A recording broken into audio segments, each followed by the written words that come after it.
नमस्कार, मैं हूं राहुल चौधरी और डीएनपी इंडिया में आपका स्वागत है। उत्तर प्रदेश में लोकसभा चुनाव 2024 की तैयारियों के साथ ही कुछ विवादित मुद्दों को हवा देने की कोशिश लगातार की जा रही है। एक तरफ राम मंदिर में रामलला की प्राण प्रतिष्ठा समारोह के जरिए एक अलग माहौल बन रहा है। करीब 500 सालों के बाद रामलला अपने मंदिर में विराजमान होंगे। इसको लेकर 22 जनवरी को अयोध्या में भव्य समारोह होगा। इसे हिंदू धर्म के एक बड़े आयोजन के रूप में देखा जा रहा है। वहीं दूसरी ओर समाजवादी पार्टी के राष्ट्रीय महासचिव और पूर्व मंत्री स्वामी प्रसाद मौर्य एक बार फिर नए विवाद में कूद गए हैं। इस बार उन्होंने राम मंदिर आंदोलन के कार सेवकों को लेकर बयान दिया है।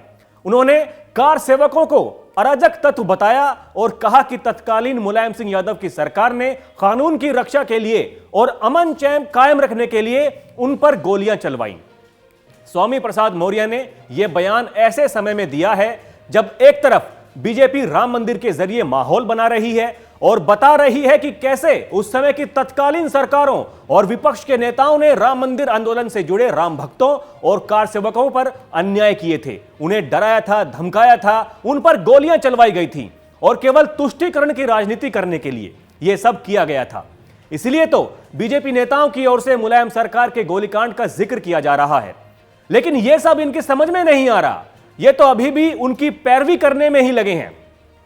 स्वामी प्रसाद मौर्य का कहना है कि जिस समय अयोध्या में राम मंदिर पर यह घटना घटी थी, वहां पर किसी न्यायपालिका या प्रशासनिक आदेश के बड़े पैमाने पर अराजक तत्वों ने तोड़फोड़ की थी।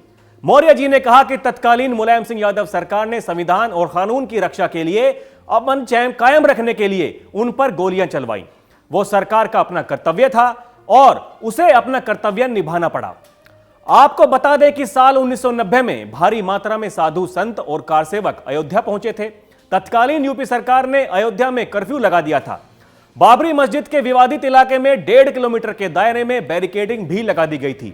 ऐसे में वहां पहुंचे कार सेवकों की भीड़ बेकाबू हो गई।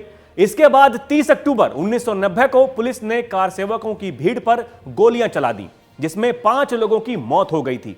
इसके बाद पूरे देश में माहौल तनावपूर्ण हो गया था, जिसके बाद मुलायम सिंह ने कहा था कि बीजेपी वालों ने अयोध्या में 11 लाख की भीड़ कार सेवा के नाम पर खड़ी कर दी थी।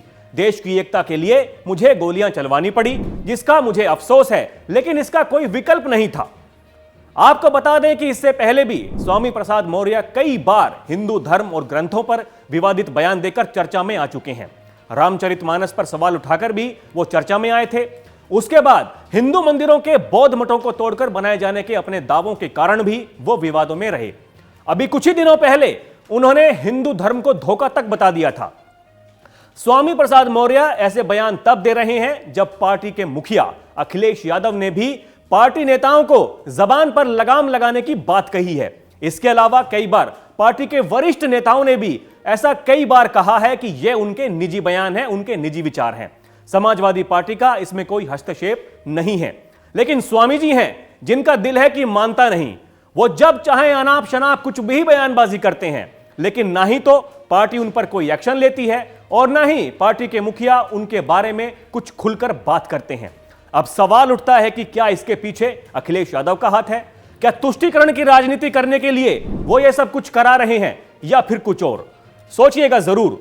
तो अभी के लिए इतना ही। खबरों का सिलसिला जारी है। आप देखते रहिए डीएनपी इंडिया। नमस्कार।